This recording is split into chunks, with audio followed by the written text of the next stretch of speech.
Good morning to all of you. स्वागत करते हैं आप नए वीडियो में, जिसमें आपको स्पीडी साइंस का जो मॉडल सेट चल रहा था उसको आपको आगे कंप्लीट करना है। इससे पहले हम लोग 12 मॉडल सेट तक कंप्लीट कर चुके हैं। जो बच्चे नहीं देखेंगे वो प्लेलिस्ट में जाकर देख सकते हैं।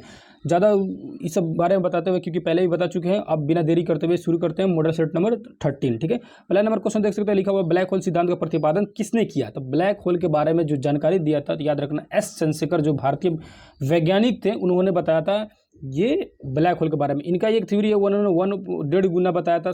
ये जो तारा का 1.5 गुना का थ्योरी दिया था कि 1.5 गुना बड़ा होगा, 1.5 गुना छोटा होगा। उसी में ब्लैक होल के बारे में चर्चा किया था। ठीक है, याद रखना। ठीक है, बोतल का कार्क किस वृक्ष की छाल से बनाया जाता है। जो बोतल का जो कार्क होता है उस किस वृक्ष की छाल से बनाया जाता है, तो कोक से। याद रखना, बोतल का जो कार्क है कोक से बनता है। कार्क कोक से बनता है। ठीक है, दूध से क्रीम को अलग करने का दूध में घनत्व का क्या प्रभाव पड़ेगा। यानी दूध से जब क्रीम अलग कर लिया जाएगा तो उसका घनत्व क्या होगा, बढ़ेगा या घटेगा। तो उसका घनत्व डेंसिटी बढ़ जाएगा। ठीक है, घनत्व क्या हो जाएगा, बढ़ जाएगा। ठीक है, जंग लगने पर लोहे के भार में क्या परिवर्तन आता है। तो जब जंग लगता है ना लोहा में, तो क्या होता है, जंग लगने पर जो भार हो जाता है बढ़ जाता है। क्योंकि मान लो एक तो रड है, सरिया है, छड़ है, उसमें और जंग लगी, तो जंग लगी तो भारी हो जाएगा ना जी।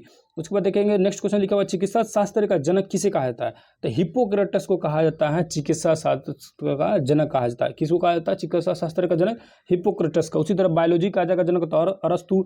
उसके बाद आ जाएगा आपको जियोलॉजी का जनक तो अरस्तु ही आ जाएगा। बोटनी का जनक आ जाएगा तो थियोफ्रेडस आ जाएगा। वो सब आगे मिलेगा, उसको बताएंगे। अभी जो है चिकित्सा शास्त्र दिया है, यानी कि मेडिकल साइंस के जनक किसको माना जाता है, तो हिप्पोक्रेटस को। ठीक है, दरियाई घोड़ा नहीं भाई, इसका नाम था वैज्ञानिक नाम हिप्पोक्रेटस, नहीं तो इसे दरियाई घोड़ा मत समझ लेना। ठीक है, उसके बाद देखिए मनुष्य के शरीर में कितना प्रतिशत जल होता है। तो मनुष्य के पूरे शरीर में लगभग 80% जल होता है। यहाँ 65 से 80 लिखा हुआ है, आप 65 से 80 ही मान सकते हैं। बहुत सारे बुक में आपको 55 से 80 भी मिलेगा, जैसे लूसेंट वगैरह में 55 से 80 दिया हुआ है, लेकिन 80% मान के चलिए पूरे शरीर में हम लोग का जल होता है। ठीक है, किस रोग में रक्त का थक्का नहीं जमता है। तो हीमोफीलिया नामक जो बीमारी रहती है ना, तो ब्लड आपका जमेगा नहीं। मतलब कहने का मतलब क्या है ना, जब कहीं भी आपको कट हो गया, हाथ में वगैरह कहीं भी कट हो गया, जहाँ से ब्लड वगैरह निकल रहा है ना, तो ब्लड जल्दी रुकेगा नहीं, जमेगा नहीं, यानी कि वो लगातार ब्लड बहते रहेगा। वैसे बीमारी क्या बोलते हैं, हीमोफीलिया। ये बीमारी जो है ना, महारानी विक्टोरिया को वंशानुगत बीमारी हुआ।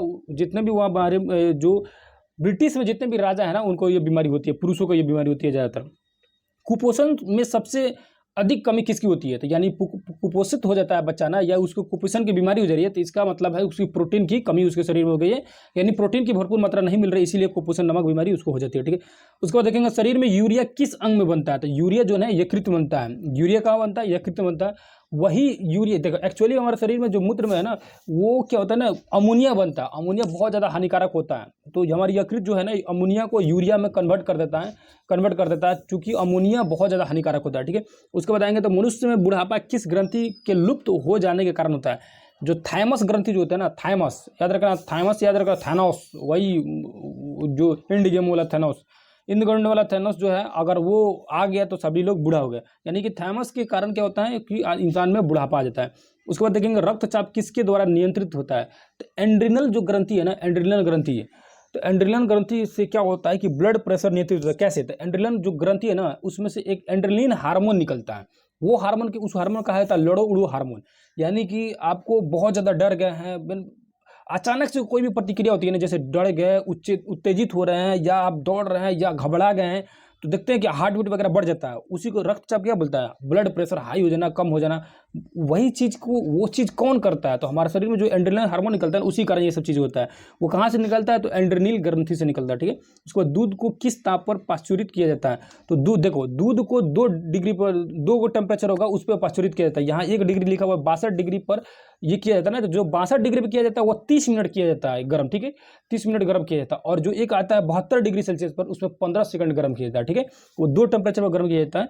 उसको 2 टेम्परेचर पर मतलब गर्म करने की प्रक्रिया है दूध का। ठीक है, उसके बाद आएंगे BHC 10% का व्यापारिक नाम क्या है। तो BHC का 10% का व्यापारिक नाम जो है गेमेक्सिन है। क्या नाम है, गेमेक्सिन। याद रखना, BHC जो है, BHC का 10% जो है उसको क्या बोलते हैं, गेमेक्सिन बोलते हैं। दूध का खट्टा होना किसके द्वारा होता है, तो जीवाणुओं के द्वारा दूध से खट्टा हो जाता है, यानी जीवाणुओं के द्वारा ही दूध से दही बनता है। कपास की खेती के लिए सर्वोत्तम मिट्टी क्या है, तो कपास की काली मिट्टी। याद रखना, कौ से कपास, कौ से काली मिट्टी। उसी काली मिट्टी को रेगूर मिट्टी भी कहा जाता है। देख लेना, देखो क्वेश्चन वगैरह में सीधा सीधा खड़े पूछ देता है, जो बच्चे को नहीं पता होगा कन्फ्यूजन में आ जाते हैं। पूछ देता है कि काली मिट्टी निम्न में से है, ऑप्शन में दिया रहेगा रेगूर मिट्टी। या काली मिट्टी को एक और नाम है तो रेगुर मिट्टी, ठीक है, याद रखना काली मिट्टी या रेगुर मिट्टी एक ही बात है। काली मिट्टी में क्या होती है, कपास की खेती अच्छे से होती है। उसके बाद देखेंगे बच्चों का लिंग किसके द्वारा निर्धारित होता है, तो बच्चों का लिंग जो निर्धारण जो है किसके द्वारा होता है, पिता का गुणसूत्र द्वारा होता है। देखो पिता में जो होता है ना एक्स वाई होता है और माँ में जो होता है ना एक्स एक्स होता है, ठीक है। तो अगर आपका एक्स उसके पास जा रहा है तो एक्स एक्स मिलकर क्या हो जाएगा, लड़की बन जाएगी, क्योंकि अभी बताएं कि एक्स एक्स लड़की होती है। अगर वाई वाला जाके मिल रहा है एक्स से तो एक्स वाई हो जाएगा, तो क्या हो जाएगा, लड़का हो जाएगा। यानी कि लड़का हो गया या लड़की हो गई, ये डिपेंड करता है किस पे, पुरुष पर, और लोग लड़कियों पर ज़्यादा विलेम लगाते हैं औरतों पर, ठीक है, ये गलत बात है। उसके बाद जीवन रक्षक हार्मोन किस ग्रंथि कहा जाता है, तो वही एंड्रिनल जो हार्मोन है इसी को जीवन रक्षक क्यों कहा जाता है, जीवन रक्षक, क्योंकि ये कहीं भी आप घबराहट वगैरह में यही एंड्रिनल हार्मोन निकलता है आपका शरीर में, जो आपको मतलब रिलैक्स करता है वगैरह करता है, इसीलिए इसको लड़ो उड़ो भी हार्मोन करते हैं या जीवन रक्षक हार्मोन भी करते हैं। अत्यधिक उत्तेजना वाला भी हार्मोन करते हैं। ये निकलता है कहाँ से, एंड्रिनल ग्रंथि से निकलता है। कौन सा हार्मोन है, एंड्रिनल हार्मोन है, ठीक है। बैरोमीटर के पारे में का तल एकाएक गिरना क्या निर्देश करा है, देखो बैरोमीटर में ऐसे दिया हुआ है, देखो इसको बता देते हैं। बैरोमीटर मान लो ये बैरोमीटर है, इसमें मतलब पारा ये लिखा हुआ है, इसमें डाटा दिया हुआ है। अब क्या होता है, इसमें लगा रहता है, इसमें पारा लगा रहता है, जैसे कैसे बुखार वगैरह लगता है तो पारा का मीटर ऊपर बढ़ता है नीचे घटता है, उसमें एक मीटर लगा रहता है। अगर वो मीटर धड़ाक से नीचे गिर गया ना, धड़ाक से नीचे गिर गया तो समझ जाओ कि आंधी आने वाला है। धीरे धीरे नीचे गिर रहा है तो समझ जाओ कि आपको वर्षा वगैरह होने वाला है। और ऊपर बढ़ रहा है ना, ऊपर की तरफ जा रहा है तो समझ जाओ कि मौसम साफ होने वाला है, ठीक है। एक धड़ाक से ऊपर चल गया तो मौसम शुष्क होने वाला है। ये सब इसी बैरोमीटर का तरीका है। अब नहीं ऐसे बता दिए तो नहीं समझ आए तो फिर से सुन लो। बैरोमीटर में क्या होता है ना, जो मीटर लगा हुआ है ना वो जल्दी से नीचे आके गिर रहा है, यानी एकदम धड़ल्ले से नीचे आके गिर रहा है तो समझ जाओ कि आंधी आने वाला है। मतलब वो बैरोमीटर टेम्परेचर बताता है कि मौसम बताता है, सीधा भाषा में समझो कि बैरोमीटर से क्या पता है, मौसम की पता चलती है। तो जल्दी से आकर बैरोमीटर नीचे से गिर रहा है, उसकी जो मीटर है धड़ाक से नीचे गिर जा रहा है तो यानी आंधी होने वाली है। धीरे धीरे नीचे गिर रहा है तो वर्षा होने वाला है। और ऊपर की तरफ बढ़ रहा है तो मौसम साफ होने वाली है। एकदम धड़ाक से ऊपर बढ़ जाएगा तो मौसम ज़्यादा शुष्क या गर्म होने वाली है। अब आएगा मॉडल सेट नंबर 14 में देखेंगे 14 नंबर में RH फैक्टर का संबंध किससे है, तो RH फैक्टर जो है रक्त से है। इसको बताया जो रोहेंसन जो बंदर है, देखो ब्लड वाले चैप्टर में पूरा डिटेल में बता चुके हैं कि RH मतलब क्या होता है। रोहेंसन नामक एक बंदर था, उसी को नापा गया तो पता चला कि जो यही RH फैक्टर बताता है कि आप ब्लड जो है पॉजिटिव है या नेगेटिव। जैसे कि किसी को ब्लड A पॉजिटिव या A नेगेटिव होता है तो नेगेटिव पॉजिटिव की ये कैसे पता चलता है, तो इसी RH फैक्टर से पता चलता है। तो सीधा सीधा यहाँ क्वेश्चन दिया है कि RH फैक्टर किससे संबंधित है, तो ब्लड से संबंधित है, ठीक है। पेनिसिलिन क्या है, एंटीबायोटिक है। देखो पेनिसिलिन का टीका भी लगता है, एंटीबायोटिक है, ठीक है। एंटीबायोटिक की दवा है पेनिसिलिन, याद रखना। मनुष्य के हृदय के कितने प्रकोष्ठ होते हैं, यानी मनुष्य का जो हृदय है कितना भाग होता है, 4 भाग होता है। सबको पता है कि 4 भाग होता है, ऊपर का अलिंद और नीला, बायां अलिंद बायां नीला दायां नीला, ठीक है। अंडा में कौन सा विटामिन नहीं पाया जाता है, तो विटामिन सी अंडा में नहीं पाया जाता है। देखो कोई भी चीज़ खट्टा चीज़ होगा ना उसी में विटामिन सी पाया जाता है, जो खट्टा चीज़ नहीं है उसमें विटामिन सी नहीं पाया जाता है। प्रोटीन का पाचन किस एंजाइम द्वारा होता है, तो प्रोटीन का पाचन पेप्सिन द्वारा होता है, ठीक है। प्रोटीन का पाचन जो होता है प से प्रोटीन, प से पेप्सिन द्वारा प्रोटीन का पाचन होता है। उसके बाद देखेंगे ब्राइट्स जो रोग जो है शरीर के किस अंग को प्रभावित करता है, तो जो ब्राइट्स रोग है ना, बहुत से ब्राइट्स, बहुत से ब्रिक्स को प्रभावित करता है ब्राइट्स रोग, याद रखना। अंडे के किस भाग में प्रोटीन अधिक पाया जाता है, तो अंडे के उजले भाग में प्रोटीन ज़्यादा पाया जाता है। और बीच वाला जो पीला भाग है ना जी, पीला या काला भाग हो जाता है जो बॉयल करने के बाद, पीला भाग मान करो, चलो पीले वाले भाग को क्या होता है ना, उसमें फैट ज़्यादा होता है। व्हाइट वाले भाग में प्रोटीन होता है और बीच वाले भाग में फैट ज़्यादा होता है। इसीलिए अगर आपको फैट बढ़ाना है, यानी फैट बढ़ाना है तो बीच वाला भाग यानी कि उसका जर्दी वगैरह खाइए। और आपको प्रोटीन ज़्यादा बढ़ाना है, शरीर को मजबूत ज़्यादा करना है तो व्हाइट वाला भाग ज़्यादा खाइए, ठीक है।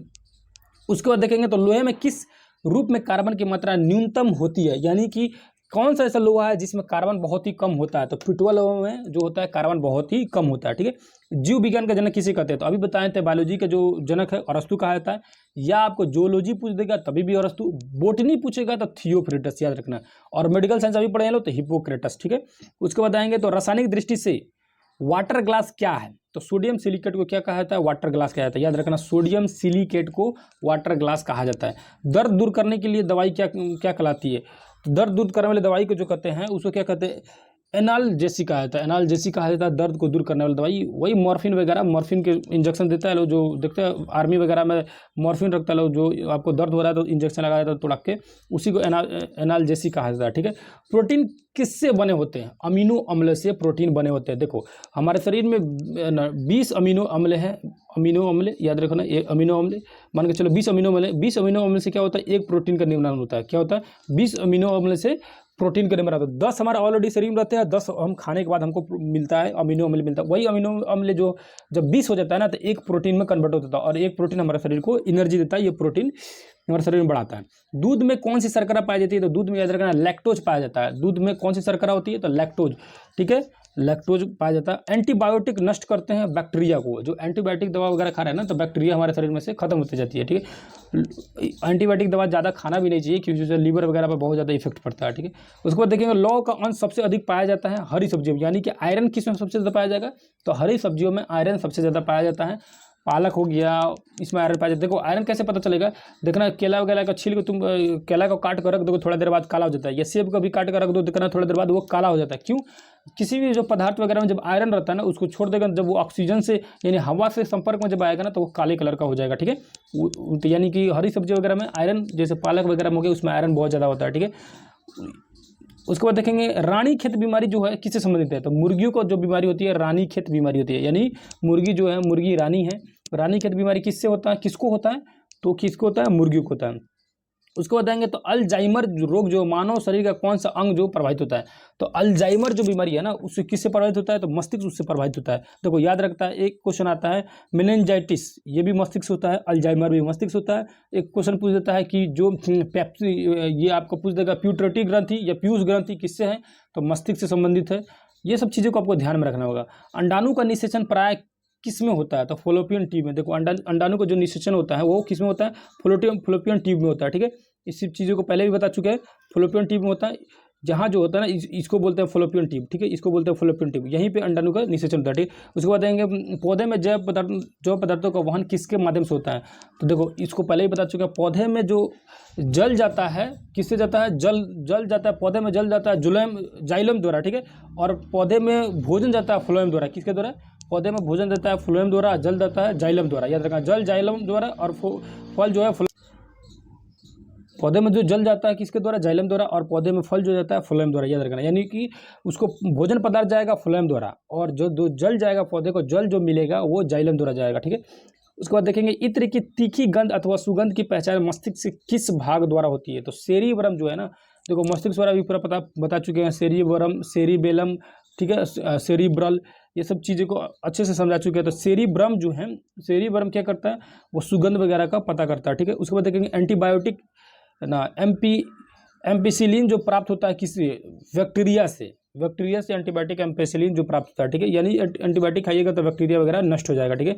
अब आएंगे उसके बाद से आएंगे मॉडल सेट नंबर 15 नंबर आएंगे। मॉडल सेट नंबर 15 में दिया है पहला नंबर क्वेश्चन, कौन सा तत्व हाइड्रोजन के साथ सबसे अधिक सम्मिश्र बनाता है? यानी कि हाइड्रोजन के साथ मिश्रण कौन करता है? तो हाइड्रोजन के साथ सबसे ज़्यादा आता है कार्बन। देखना, कार्बन और हाइड्रोजन का जो संबंध है ना, बहुत ज़्यादा है। जैसे CH4 CH5, यानी कार्बन मिलकर क्या बनाता है? मीथेन बनाता है। इसी तरह मतलब कार्बन हाइड्रोजन का जो संबंध है ना, बहुत ज़्यादा, वही पूछ रहा है। उसके बाद देखेंगे कागज पर पुराने उंगलियों के चिन्हों को किससे विकसित किया जाता है?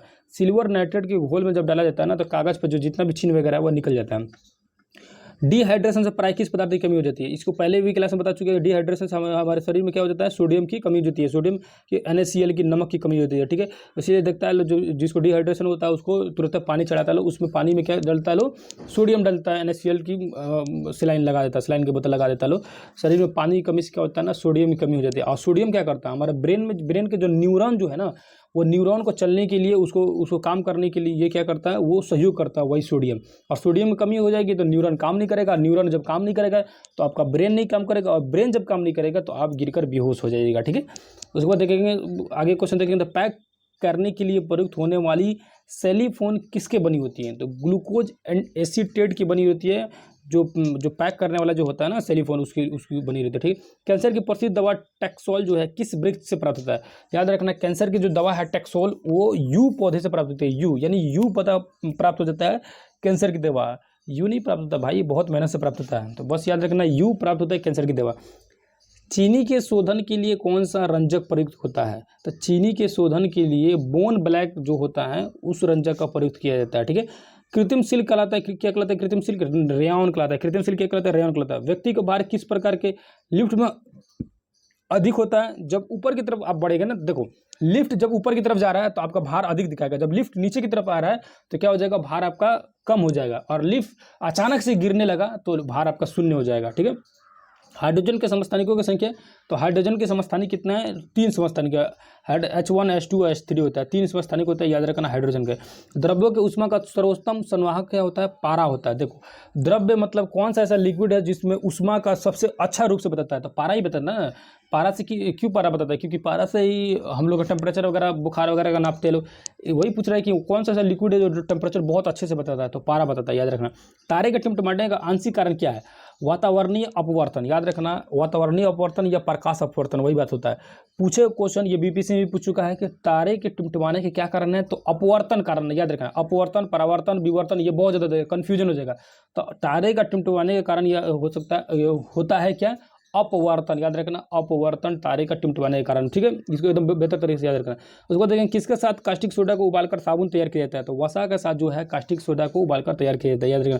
मानव के स्वरकों की कुल संख्या कितनी है, यानी कि जो मेरुरोड है, स्पाइनल कॉर्ड जो है, रीढ़ की हड्डी जिसको कहा जाता है, उस कितनी है, तो 33 है। देखो 33 शुरू में रहता है लेकिन बाद में 26 हो जाता है। भले किताबों में हमको 33 दिया हुआ है, लेकिन जब 206 हड्डी की जो मैंने बताया था उसमें बताया था कि 26 से होता है जो रीढ़ की हड्डी होती है। बस आपको मतलब कन्फ्यूजन होने की जरूरत नहीं, आप याद रखिए कि मानव की जो रीढ़ की हड्डी होती है 33 होती है, याद रखिए बस। मानव शरीर में औसतन ऑक्सीजन तथा प्रतिशत मतलब तत्व की परसेंटेज मात्रा कितनी होती है, तो ऑक्सीजन तत्व की जो परसेंटेज मात्रा होती है 65% होता है हमारे शरीर में, ठीक है। ग्लूकोमा रोग क्या है, तो नेत्र का जो रोग होता है ना उसको एक ग्लूकोमा रोग भी कहा जाता है। सभी जैव यौगिक का अनिवार्य मूल तत्व कार्बन होता है। देखो कार्बन सभी चीज़ को जरूरत है, कार्बन डेटिंग से बहुत सारी चीज़ों को, कार्बन 14 से आपको किसी भी चीज़ को पता करते हैं, ठीक है। तो कार्बन जो है ना अनिवार्य रूप से मूल्य तत्व होता है। फोटोग्राफी में कौन सा अम्ल का प्रयोग किया जाता है, तो ऑक्जेलिक अम्ल का प्रयोग किया जाता है फोटोग्राफी में। और सिल्वर ब्रोमाइड जो होता है फोटोग्राफी में भी उपयोग किया जाता है, याद रखना।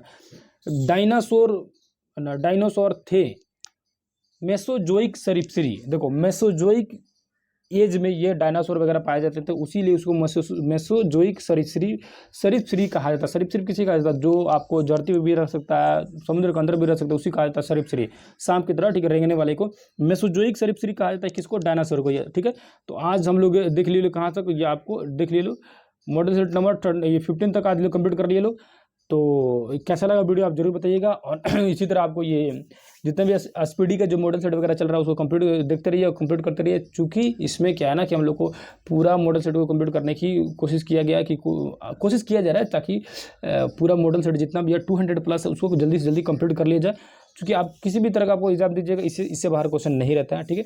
तो आप इसको देखते रहिए, एंजॉय करते रहिए और ज़्यादा से ज़्यादा बच्चों को जोड़ते रहिए। फिर दूसरे किसी वीडियो में मिलेंगे, तब तक के लिए धन्यवाद, नमस्कार, अस्सलाम वालेकुम, जय हिंद, जय भारत।